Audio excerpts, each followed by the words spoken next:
masih banyak yang baca Quran, terus masih banyak yang nonton, ya, beriman, insya Betul Allah banget. masih jauh. Tapi ya. kan dijelaskan juga ya bahwa orang-orang mukmin itu tidak akan sampai ke kiamat karena nanti ada angin yang akan mematikan orang-orang yang beriman. Jadi jangan berdoa nyampe sampai kiamat.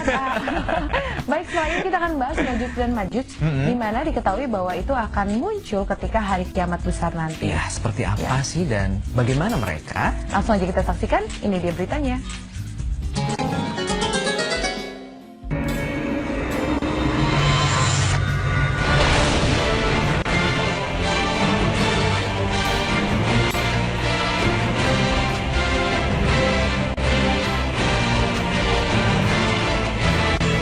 Siapakah Ya'juj dan Ma'juj yang akan keluar di hari kiamat besar?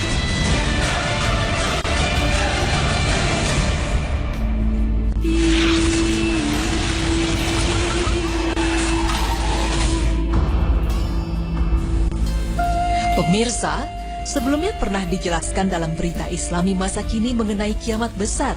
Dan salah satu tandanya itu adalah keluarnya Ya'juj dan Ma'juj. Mereka adalah sekelompok makhluk dalam jumlah yang besar. Dan mereka tidak tunduk kepada siapapun. Keluarnya mereka telah diterangkan di dalam Al-Quran. Allah Ta'ala berfirman, hingga apabila dibukakan tembok Ya'juj dan Ma'juj, dan mereka turun dengan cepat dari seluruh tempat yang tinggi, telah dekatlah kedatangan janji yang benar atau hari berbangkit. Maka tiba-tiba terbelalaklah mata orang-orang yang kafir. Mereka berkata, aduhai, celakalah kami. Sesungguhnya kami adalah dalam kelalaian tentang ini. Bahkan kami adalah orang-orang yang zalim. Surat Al-Anbiya ayat 96-97. Nah pemirsa, belum banyak yang tahu seperti apa rupa dan bentuk dari Ya'juj dan Ma'juj. Ada yang mengatakan bahwa mereka adalah anak-anak Yafits keturunan dari Nabi Nuh alaihissalam. Bahkan ada pula yang mengatakan bahwa mereka bukanlah keturunan dari manusia. Manakah yang benar? Dan seperti apa sifat dari Ya'juj dan Ma'juj? Berikut penjelasannya.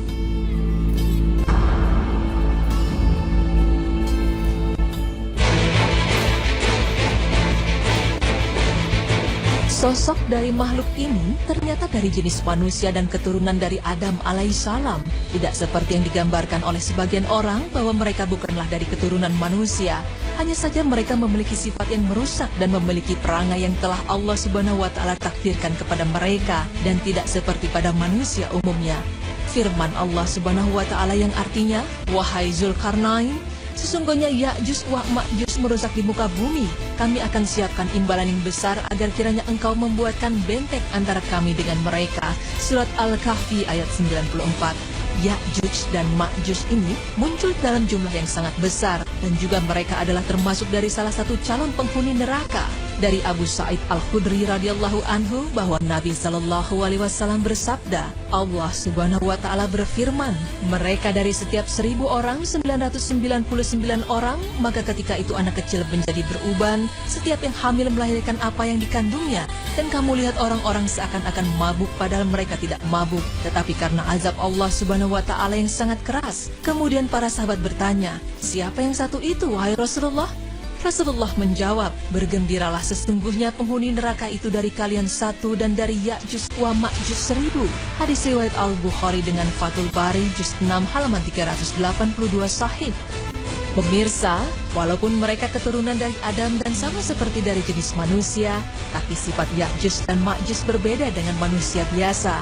Mereka memiliki sifat yang khas dan ciri utama mereka adalah perusak dengan jumlah mereka yang sangat besar.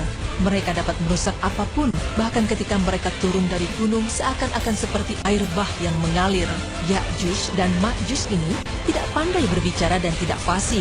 Ciri fisik dari mereka yaitu memiliki mata yang kecil atau sipit. Selain itu hidungnya kecil dan mukanya lebar, serta merah warna kulitnya seakan-akan wajahnya seperti perisai.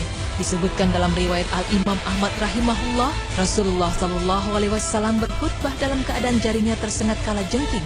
Beliau bersabda, kalian mengatakan tidak ada musuh, padahal sesungguhnya kalian akan terus memerangi musuh sampai datangnya Ya'juj wa Ma'juj.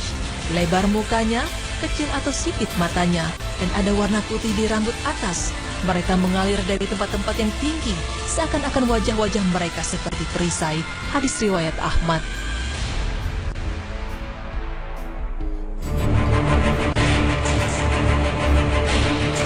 Selain memiliki sifat yang perusak, Ya'juj dan Ma'juj juga memiliki sifat yang sombong. Jika ia keluar pun, maka ia akan merusak apa yang telah ia lewati. Tidak ada satupun yang tak dirusaknya. Ketika itu Ya'juj dan Ma'juj melewati danau, dan ia pun langsung meminumnya hingga habis airnya. Lalu jika ia melihat manusia, maka ia juga akan langsung membunuhnya. Karena Ya'juj dan Ma'juj merasa senang jika ia berhasil membantai seluruh penduduk bumi. Bahkan mereka juga menantang penduduk di langit seperti hadis berikut. Kemudian mereka berjalan dan berakhir di Gunung Kumar, yaitu salah satu gunung di Baitul Maqdis. Kemudian mereka berkata, kita telah membantai penduduk bumi, mari kita membantai penduduk langit. Maka mereka melemparkan panah-panah dan tombak-tombak mereka ke langit. Maka Allah Subhanahu wa Ta'ala kembalikan panah dan tombak-tombak mereka dalam keadaan berlumuran darah. Hadis riwayat Muslim dalam kitab Al-Fitan wa Asyaratus Sa'ah. Pemirsa, menurut kabar yang terdengar, Ya'juj dan Ma'juj sudah keluar di zaman sekarang. Ada yang mengatakan kalau ia muncul di negara Cina. Wallahu a'lam bishawab.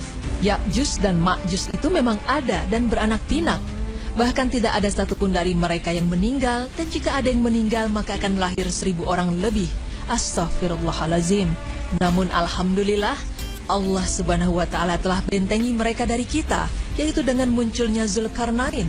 Zulkarnain ini memiliki kemampuan untuk membuat benteng yang terbuat dari besi dan tembaga.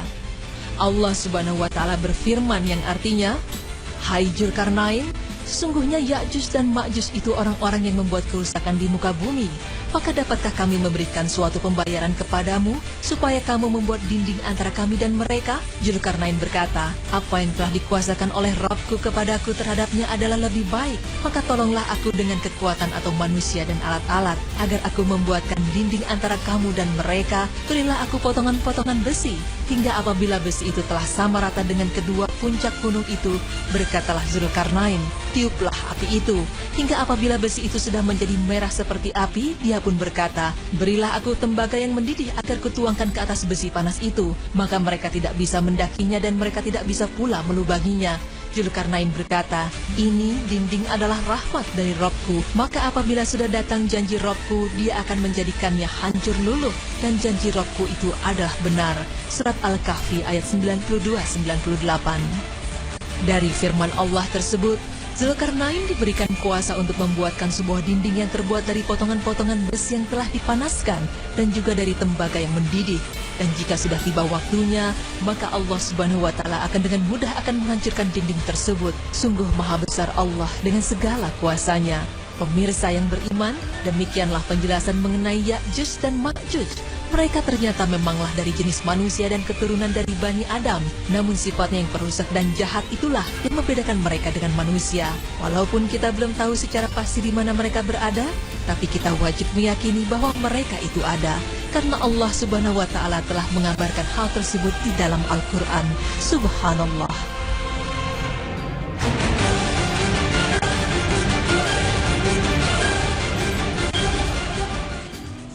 Ya pemirsa, udah jelas ya bahwa ternyata Ya'juj dan Ma'juj itu emang dari keturunan Adam. Dan alhamdulillahirrabbilalamin kita patut bersyukur bahwa kita dilahirkan tidak sebagai menjadi golongan Ya'juj dan Ma'juj tersebut. Betul, gitu. alhamdulillah. Ya tadi dijelaskan, ciri-cirinya itu hidungnya kecil, mukanya lebar. Pemirsa udah pada, aduh hidung kecil, aduh muka lebar.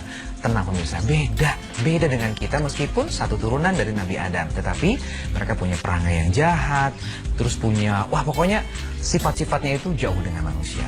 Ya betul sekali, makanya selagi kita masih bisa berlaku memberi kebaikan, memberikan kasih sayang, insya Allah jauhi sama mereka ya. Betul sekali. Baik pemirsa, kita mengingatkan lagi juga bahwa nanti di akhir segmen kita ada kuis untuk Anda. Jadi nomor teleponnya tadi udah dicatat kan? Dan pembahasannya juga udah diingat-ingat nih, nomor teleponnya ada di bawah sini, ya, mulai dicatat teleponnya. Dan setelah ini kita akan membahas tentang Gunung Pelangi. Tahu Gunung Pelangi? Gunung Pelangi itu apa ya? Itu ternyata ada dalam Al-Quran. Ada, pernah dibahas di Al-Quran dan ternyata memang benar ada posisinya di mana seperti apa dan kok bisa jadi Gunung Pelangi. Nanti kita akan bahas, jangan kemana-mana, tetap di Berita Islami Masa Kini.